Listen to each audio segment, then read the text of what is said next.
Thank you. So welcome everyone. Shall we just start this meeting?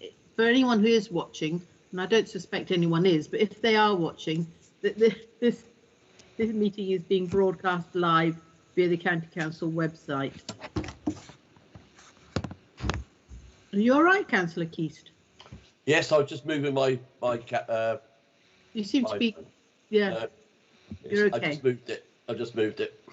Good. Okay. Right. Graham, are you doing Woodcott or is Paul? No, Paul will do Woodcott, and then Peter Stokes will do demand management prevention grants. Just before we move on, if I may, we met with opposition members last week. Councillor Frankham attended that briefing and was in support of recommendations on both of the papers before you today. Super, thank you. Councillor Harrison, not too busy doing elsewhere? We didn't see Councillor Harrison, hadn't heard from him in advance. It was just Councillor Frankham that attended the briefing. Okay, thank you. Right, Paul. Okay, thank you, Liz. The report in front of you on Woodcott's or Clarence Unit, as it's known and as we've renamed it. This is both an update report on the progress that we've made with the new discharge to assess facility in Gosport over the current financial year, but it also highlights the absolute necessity to continue with such a well-run and very outcome-focused service into 21-22 and beyond. Hence, a number of the recommendations today before us are around enabling us to continue to operate the facility into the new year, to consume the spending that will go with the operation, albeit with all of the spending being reimbursed to us by the NHS, bar £500,000, which is one of the recommendations, and a further recommendation to allow HCC Care to continue to operate the facility in the new financial year. I've said it's a new operation. We set it up in 2021, mainly at the time as a consequence and as support for the challenges of COVID-19 and to try and enable quicker, safer discharges from hospital for a very frail, vulnerable client group. But in doing so, we had immediately one eye on the future. So it wasn't just an operation that we wanted to put in place for COVID. We wanted to develop it and see it as a permanent part of the infrastructure that we could all rely on across the system and with our partners. It's proved to be everything we've wanted it to be. Some 280 frail elderly clients have been through the service by the early part of February. Outcomes for patients being discharged from Portsmouth Hospital and therefore becoming our clients have been fantastic, with just under 25% of them on leaving the Clarence operation after around about a length of stay of 21 to 25 days, needing to go onto an onward care service, a long-term onward care service. The vast majority have been able to return home, and we've successfully and incrementally built the operation from scratch, including in the November period, enabling ourselves to designate 25 beds within the operation for COVID positive patients so that we could continue to play our full part in enabling as speedy a discharge from the hospital as possible. Very strong infection control processes and procedures in place, the designated facility being signed off by CQC, and the Clarence unit playing its full part in enabling people to leave hospital at the point that they're medically fit to do so.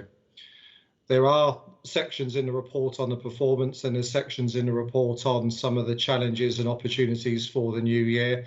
I don't propose to go through the report in any further detail than my summary here, but very happy to answer questions or respond to anything that may occur. Thank you, Paul. I mean, this is really a very good news story. in what has happened and what we're hoping to take into the future. But Dave's sitting there. Can I ask Dave, if the forthcoming funds from the NHS do not appear, at what stage would we have to say, sorry, we can't carry on this excellent service anymore? So at this point in time, we've got funding through to the absolute certain until the 1st of April for this year. We have got funding available. You'll recall when we discussed at the DMT, Executive Member DMT yesterday, to some of the money that we're holding on behalf of the NHS. We're going to make use of that. So there's not a clear-cut answer of when that would be. So I can't give you a definite date. What I can say is that the NHS discharge funding should still be available for 6 weeks up to after the 1st of April, and then we hold some funds if the NHS decide to commit those funds for this service. Yeah. Largely, we're at the decision making of the NHS about how long that service will continue for. Mm. But in the long term, Dave, is this unviable if we do not get the funding from the NHS? If, say, not next year, but maybe the year after or the year after that? In its current format, without funding from the NHS, no, this service would not be viable on an ongoing basis. Okay, thank you. Paul, did you want to come back? Yeah, I was just going to come back more on the short term. So yesterday there was an executive meeting of all of the executive leaders across the system in Portsmouth and South East Hampshire. And this operation was confirmed as a priority for funding in 21-22. So that's good news, and some of the risk elements around the funding were also exposed openly and transparently in the meeting, and there was a sense that financial risk element could be covered off for the year that we're just about to enter into, which is very good news, gives us some assurance and certainty. But I wasn't going to answer your longer term one because Dave's answered that eloquently, that we need to now see that 1 year agreement turned into something medium to long term. Yeah, okay, thank you. Councillor Huxted. Thank you, Madam Chairman. As has already been said, this is a good news story. The initiative was tremendous and it's been implemented successfully, and the operation is clearly worthwhile. So there are 6 recommendations and I support them all wholeheartedly. Thank you. Thank you, Councillor Huxted. Councillor Keast. Thank you. Yes, I would endorse what Roger's just said. My only concern is the short-term nature of it at the moment, and it's obviously something which, if we can, we need to turn into something a bit longer, I think, if it's possible. Yeah, absolutely. Okay, well, thank you, Paul. I think we can approve all the recommendations and we travel forward, hopefully. And hope we that, do. The NHS... Indeed, yeah. We're working every day and we're working hard to secure that longer term position. Yeah, thank you. Thank you. Right. Peter. Thank you. So today in the paper I bring with you to you, I have asking for approval for 2 grants. One to Brendan Care Clubs for a grant of £10,000 for a year period from April 21 as part of our Local Solutions grant, and the other is to Autism Hampshire for a grant of £50,000 for a period of a year from April 21 as part of our Autism Support grant. So the Brendan Care Clubs grant is part of our Local Solutions grant, where we provide money to community level groups to enable change, which looks to reduce key risk factors which enable people to come into social care. This grant to Brendan Care Clubs, they have worked and with their members, and in terms of their delivering an online presence to people during the coronavirus pandemic, which although we're moving out of, they're still looking to maintain an online presence going forward, as well as when it's appropriate to do so, bring back in those face-to-face sessions. But in those sessions, they've noticed that men aged over 70 and also those with unpaid caring responsibilities have not been participating in those sessions for various different reasons. So what this money looks to do is seeking to engage with those individuals to identify the barriers for their participation and look to overcome those, as well as trialling new initiatives which may also appeal to them, so that they do have a service and can have that ability to have it be digitally included. That's really important because social isolation and loneliness is a key risk factor which, if not stemmed, can then lead in other ways to social care. In terms of the other grant, the grant is to Autism Hampshire for the Autism Support Grant.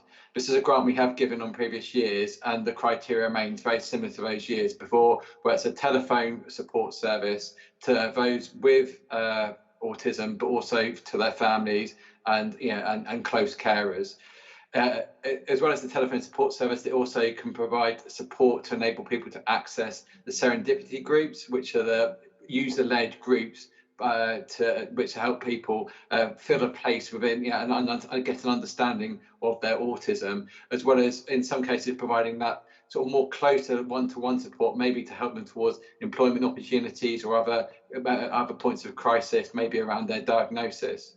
In terms of the three areas where they've really worked in the last year, and they've seen the greatest, sort of the latest greatest level of support being required is being on emotional support more generally, as well as still in employment, and also helping people become aware and understand their autism diagnosis. So the two grants today. Thank you. I don't really have any problem with either of these grants, Peter. We've been through it previously. Councillor Huxted. Thank you, Madam Chairman. Yes, we had a thorough briefing at the briefing day the other day.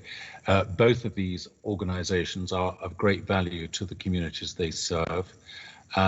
They're also, in their own way, preventative. In other words, the monies that is expended on them lead to outcomes which hopefully don't then go on to place demands on other services. So it's a win-win.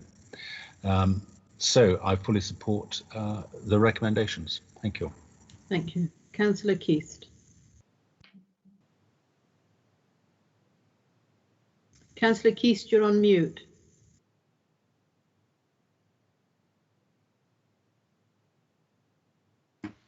Sorry, Chairman. Yes, I would totally agree with what Councillor Huxtep just said. With regard to the second one, autism, there is autism has a very poor budget relative to the autism its needs, and I would 100% support that. I think it's a very worthwhile item on the agenda, and we're very, very happy that some money is being put into autism. Thank you. Thank you, Councillor Keast.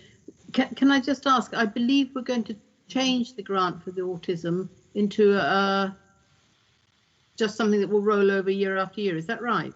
Yes, that's our intention, is over the course of the year is to work to look towards making this a contracted service rather than a grant. Yes, that would be good. Good news.